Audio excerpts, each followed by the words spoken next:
केंद्रीय मंत्रिमंडळ विस्तार येत्या 2 ते 3 दिवसांमध्ये होण्याची शक्यता आहे। केंद्रीय गृहमंत्री अमित शहा यांनी द्रौपदी मुर्मू यांची भेट घेतली।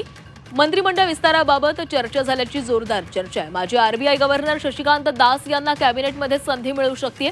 अर्थमंत्री निर्मला सीतारामन यांच्याकडे शिक्षण खात्याची जबाबदारी जाण्याची शक्यता आहे।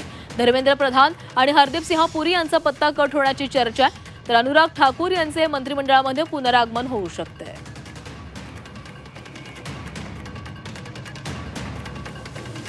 मंत्रिमंडळामध्ये यांना स्थान मिळू शकते। नितीश कुमार यांचं नाव चर्चेमध्ये आहे। सोबतच शक्तिकांत दास आणि पंकज चौधरी यांच्याही नावाची चर्चा आहे।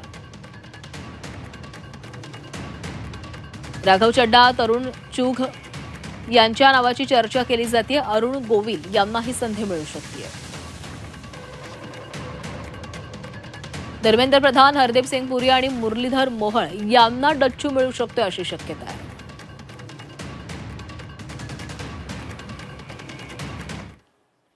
केंद्रीय मंत्रिमंडळामध्ये फेरबदल होताना कोणत्या मुद्द्यांचा विचार केला गेलेला आहे पाहूयात।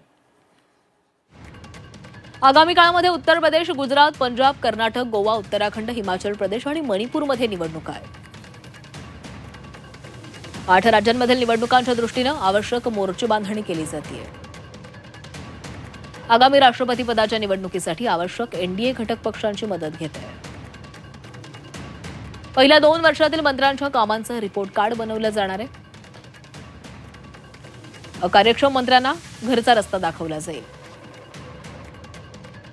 तरुण चेहऱ्यांना संधी मिळण्याची शक्यता आहे। राष्ट्रीय अध्यक्ष नितीन नवीन यांच्या भविष्यातील कार्यकारिणीचा विचार केला जाऊ शकतो।